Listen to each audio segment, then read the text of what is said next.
How do tariffs impact the global economy? What happens when countries retaliate against each other's trade policies?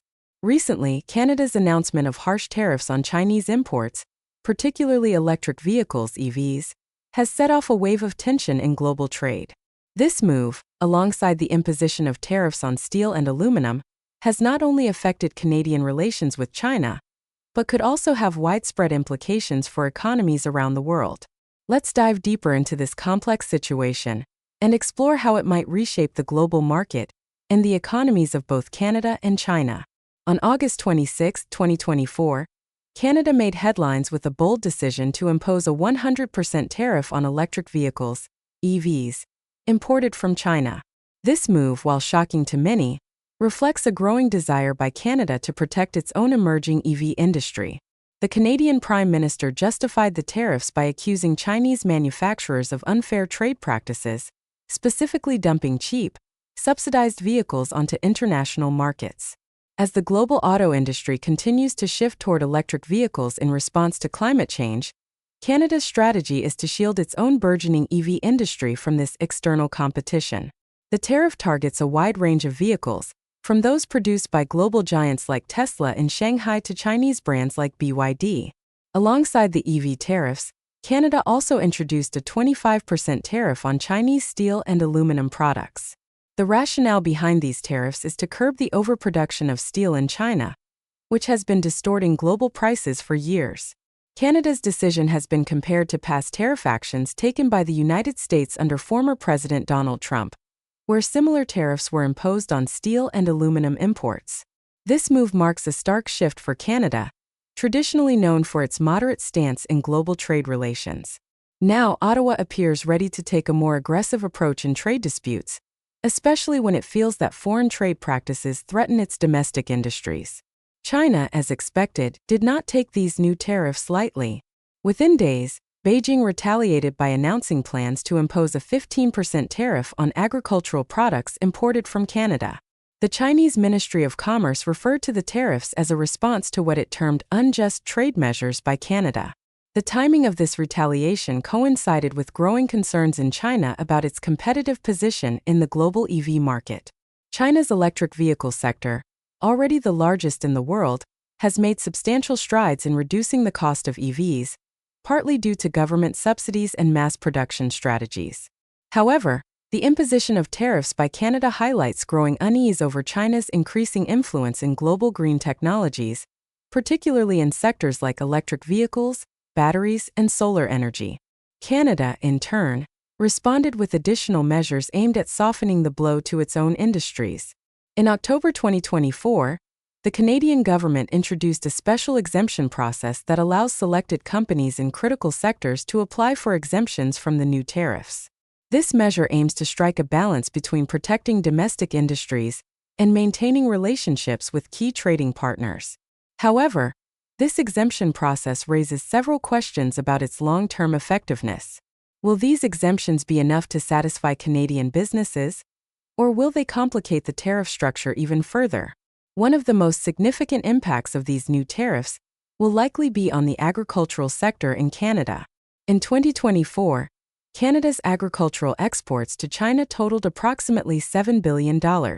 China has long been a major market for Canadian agricultural products, such as canola, grains, and meat products.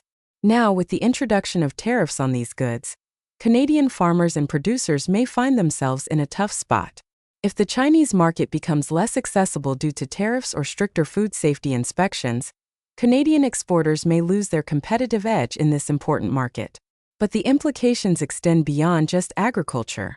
As China ramps up its retaliatory measures, including the possibility of tightening food safety inspections, Canadian businesses could face higher costs and delays in getting products to market. While Canada is trying to protect its domestic industries from foreign competition, it's also risking the loss of critical export markets in the process. This raises the question: how much can Canada afford to risk in this trade showdown? If China further restricts access to its market, the damage to Canada's export economy could be substantial. Another layer to this economic conflict is the ongoing global competition in the electric vehicle and green technology sectors. As the world shifts toward renewable energy and greener technologies, electric vehicles have become one of the fastest-growing industries. Both China and Canada have major stakes in this transformation. China, as the world's largest EV producer, has leveraged its position to flood international markets with affordable electric cars, gaining significant market share in Europe and beyond. Meanwhile, Canada, rich in natural resources like lithium, is focusing on building its own EV manufacturing capacity. Provinces like Ontario and Quebec are already seeing new EV battery factories being built, and major partnerships are being formed with automakers to boost Canadian production. However, Canada's strategy to limit Chinese imports and build its own domestic EV industry could face significant challenges. China's EV manufacturers, backed by substantial government subsidies, can produce electric vehicles at a much lower cost than most Western automakers. As a result, Canada's efforts to protect its domestic market could run into difficulties as global consumers continue to demand cheaper and more affordable EVs. The question then arises, can Canada's strategy succeed in building a competitive EV industry, or will it be forced to rely on imports from China and other global players? On the other hand, China's position is equally complex. The country has emerged as a global leader in green technology, with significant advancements in EV production, battery technology, and solar energy. Its push for global market dominance in these sectors has raised concerns among Western countries, including Canada, about becoming too dependent on Chinese technology. In response, China is taking a hardline stance against countries that impose tariffs or block access to their markets.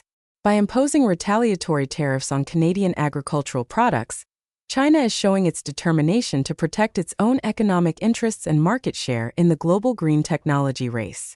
Ultimately, this trade conflict between Canada and China could have far-reaching consequences for both economies and the broader global market. The question remains, will Canada's new protectionist measures spark a broader trade war? Or will both countries find a way to negotiate and resolve their differences? For now, the future of Canada-China trade relations seems uncertain.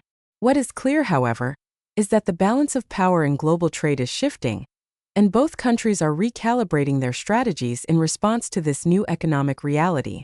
In the coming months, the world will watch closely to see how this trade conflict unfolds. Will Canada and China back down, or will the tariffs continue to escalate, affecting industries around the globe? Only time will tell how far each side is willing to go in this high-stakes economic standoff.